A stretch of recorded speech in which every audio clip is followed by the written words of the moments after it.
Hi, it's Patrick Hutzel from IntensiveCareHotline.com with another quick tip for families in intensive care.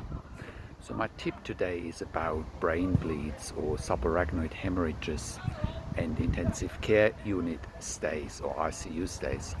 Many patients in intensive care that end up with a brain bleed or a subarrhachnoid hemorrhage end up on a ventilator in an induced coma. They often end up with an ICP, also known as intracranial pressure monitoring, to measure the pressure in the brain, because if the pressure in the brain gets too high, it could be lethal, it could be deadly.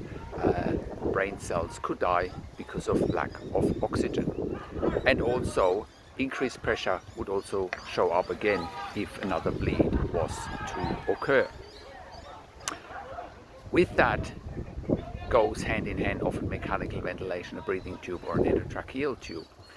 And the question then often is, how long do people need to stay on a ventilator when they have a brain bleed or a subdural hemorrhage?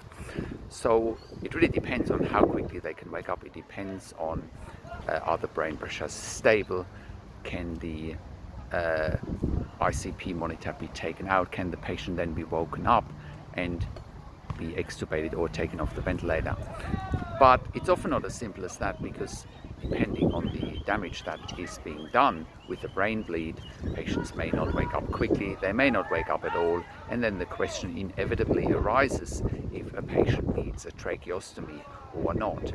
Even if they can breathe by themselves, they may not be able to swallow, they may not be able to cough as part of the brain bleed. And if that's the case, they may be able to come off the ventilator, but they may still need a tracheostomy for airway protection.